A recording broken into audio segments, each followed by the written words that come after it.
Presque tous les médicaments en Afghanistan sont importés de pays voisins tels que le Pakistan, l'Inde, le Bangladesh, l'Iran et la Turquie. Depuis la chute du régime précédent, le secteur de la médecine a été confronté à une série de problèmes.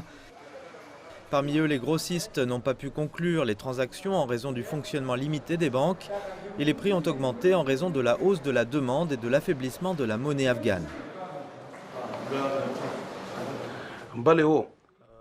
Oui, depuis le rachat, les banques sont fermées pour les transactions internationales. Les banques étant fermées, nous ne pouvons pas transférer les paiements aux fournisseurs. Si nous ne transférons pas d'argent aux fournisseurs légalement, ils ne pourront pas nous livrer les médicaments et les prix augmenteront certainement.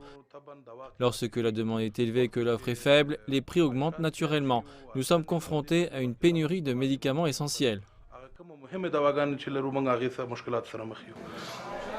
Le nombre de visiteurs dans les hôpitaux publics a augmenté depuis le changement de régime.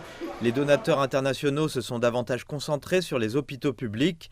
En fait, l'hôpital gouvernemental n'avait pas suffisamment d'installations médicales au cours des 3 à 4 dernières années en raison du long processus d'approvisionnement. En fait, nous avons encore plus de patients en visite. Heureusement, nous avons eu plus d'attention de l'UNICEF et de l'OMS, notamment vers notre hôpital, qui est un hôpital pour enfants. Ils n'étaient pas assez concentrés ces dernières années, mais le mois dernier, ils ont augmenté notre offre médicale.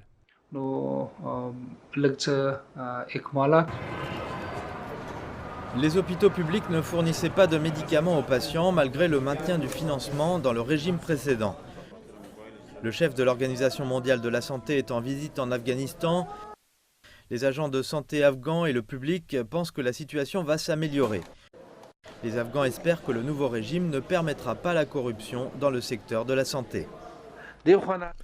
D'un côté, les prix ont augmenté, tandis que de l'autre, les gens se sont appauvris. Cela a affecté les médecins, les patients et la société. Même sous l'Ancien Régime, les patients achetaient leurs médicaments au marché. Nous avions l'habitude de prescrire des médicaments, les patients n'ont même pas reçu une seule pilule.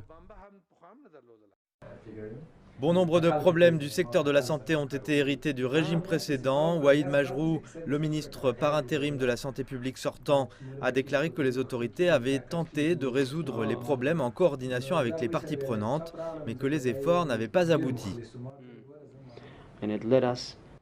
Cela nous a conduit à avoir peu ou pas de fournitures et la plupart de nos établissements de santé, y compris les médicaments essentiels, le carburant, l'oxygène, le salaire du personnel.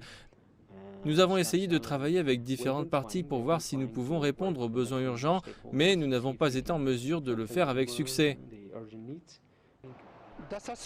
La suspension de l'aide étrangère a fait craindre à de nombreux Afghans une crise sanitaire imminente.